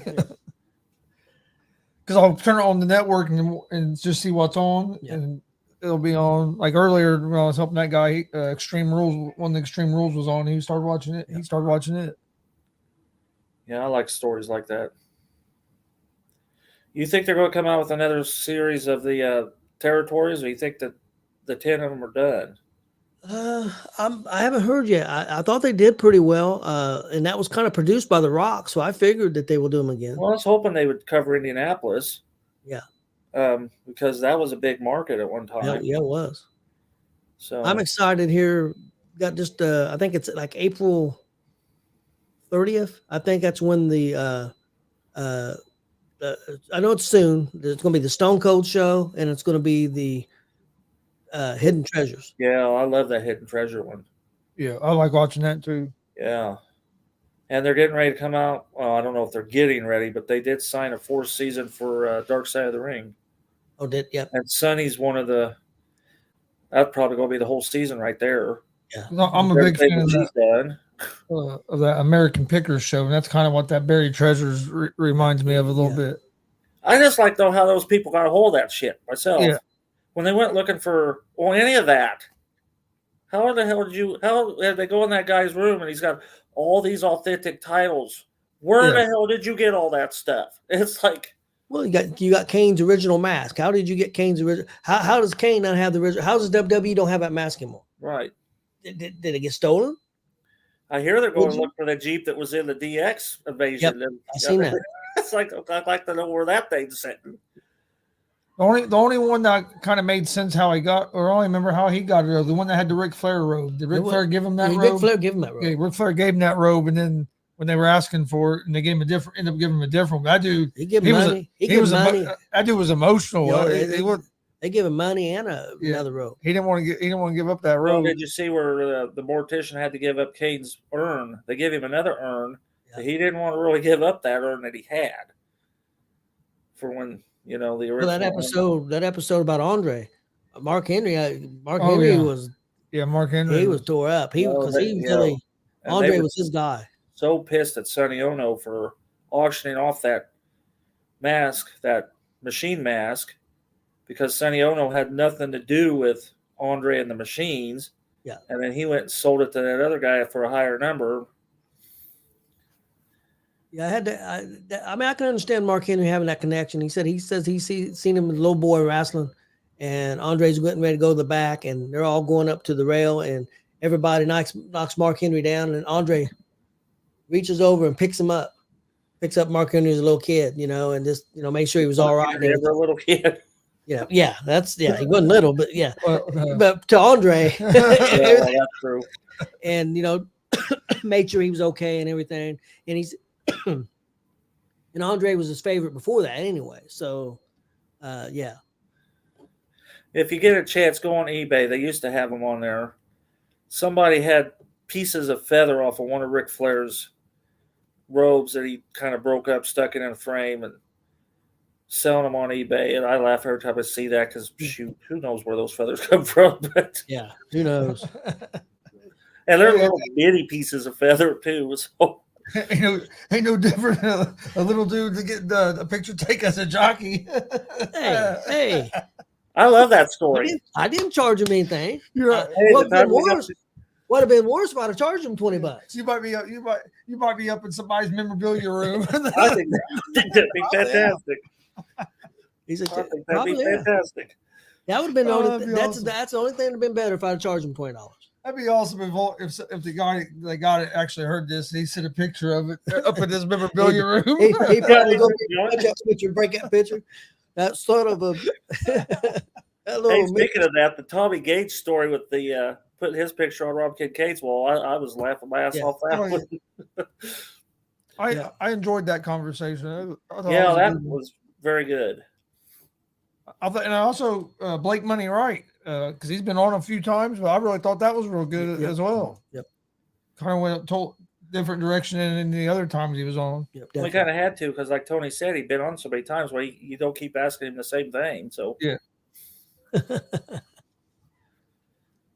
Well, you got anything else before we get out of here? No, just one quick story because he just put up there laughing. Tony, the horse jockey. I was working at Butterfield's restaurant.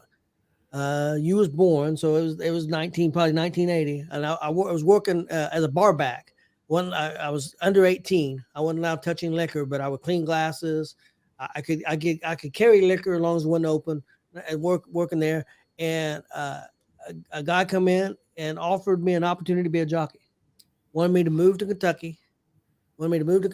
And he said, I said, look, I ain't never been on a horse. He said, that's a good thing. You have no bad habits. He said, being a jockey and being on a horse it's different. Just getting on a horse. And if you've been riding horses all your life, that'd be a bad thing. He said, it'd be easier to teach you to be a jockey. But he said, you would have to move here and stay at the stables. You'd be spending 12 hours a day with the horses. And he was wanting me to move but I actually had an opportunity. Wow. At that time, I weighed about 85 pounds. What's funny about that? I had an opportunity to be a jockey as well. Did you? To Tony Abbott. Yeah, that's right. He goes, how much you weigh? I told him, he goes, You're perfect size. He just got some racing horses. We coached wrestling together. He's my high school wrestling coach. And Wow. this was. I mean, Austin was probably 7, 8 years old. So this was way after I was out of high school. He's like, he wanted me to be his jockey. I'm like, dude, you're gonna get me killed. Yeah, Chris See, wasn't that's even what a you year need to old. do and I now, thought Tony. that. You need the GS or the G.W.R. when you go on, do your live remotes in a horse jockey outfit. And that could be your. Hey, that'd be good. A little hat. We take pictures. Make $20 a pop. That'd be all right. Yeah, we got that whip here somewhere. And no, your mom's never used a whip on me before. I didn't want. That's your. I wasn't even going. I was trying to stay out. I wasn't even trying to stay out. no. I wasn't trying to stay out that direction. See, if I said that and Austin was here, Austin would he'd go crazy. My grandson, he gets embarrassed. Because I'll say all kinds of stuff. I said one time, I said, hey, Austin, I said, me and your Nan in there, we got a trapeze in there. So what for? I said, well, we do different things on that trapeze. Oh, he got all. He'll get mad. He get all. And I don't have a trapeze, first of all. Okay, this doesn't make act like, but I'm just teasing. He'll get mad. He'll say, that's inappropriate. Yeah, that's what he would say. That's inappropriate. How old is he? 22. Yeah, 22. Okay. He'll be 23 next month. Yep. See, you got your sponsor and everything. Yep. Tony and Gonzo. I told you, trying to get a room down there for 5-star in May. I had to come north a little bit because the room. I told him about that today. It's like $500, $400. Like, God, I was just in that room for $60. 500. Yeah, they do that. Oh yeah. But what, Marcus? Did you have anything else before we go off air? I can touch anything else after that story. That's true. That's true. He took it the ECW way and went off on his own. We got a little. That's the way it's close. Kept That's the way ECW. That's the way it should have closed out. Low risque. Of course, Chris is scarred for the night, but he'll get over it. That's all right. The way our sports shows goes, going a little left. That's a little left. Yeah, that night I stood and watched you guys doing whatever that pay-per-view that was. I'm like, boy, these guys have really gone off the edge. Oh. That was nothing to 2 weeks ago on the sports show. Oh no, I wasn't on that show. And it wasn't me. No, it wasn't him. They went. It wasn't you that night either. Those others just kind of took over. You guys just sat over there and I'm laughing. Way left. Yeah. They get off topic sometimes. But hit that subscribe button on YouTube at Gonzo's Sports Room. We greatly appreciate it. Like, follow Facebook, Twitch, Twitter, Instagram, all at Gonzo Sports Room. That's where we post all the information about the shows. Don't forget, tomorrow, Sage Phillips, 6:30 p.m. Eastern, Pro Wrestler Sage Phillips will be on the show. It was originally scheduled for Wednesday, but it's going to be tomorrow, Tuesday the 21st, 6:30. And then Thursday, Jake Elliott. I'm looking forward to that one as well, Thursday at 6:30. Should be two good ones. And then next Thursday, we have Scott Diamond. Yep. Is it Thursday or Wednesday? Thursday. All right, so I guess we'll see the micros on Wednesday. So what day you have Scott Diamond then? Scott Diamond on Thursday, March 30th. All right. He's going to double check it. Yeah, let me know because I can be in the microtorium either on Wednesday or Thursday, and I really want to see Scott Diamond, especially since I'm the one who brought him on. So Thursday, March 30th, 6:30. All right, well, then we'll be in the microtorium on Wednesday then. We're supposed to have Roger Pettit on Wednesday, but he had to reschedule. Okay. Thursday. So Wednesday, right now, next Wednesday is open. And Scott Diamond just posted the thing about Carson Drake a little bit ago too. So I've been contacting Drake. I haven't got no response yet. So yeah, Scott's he's a good man. All right, we appreciate it. Yeah. Yep, and then I'll tell you off air. But, we appreciate everybody watching. We'll be back. We'll be doing something next Monday. We'll let you guys know. Follow us on social media. If we air that wrestling show, we'll do that. If not, we'll do some kind of show. Yep. But we appreciate everybody joining us, and we will see you guys next time.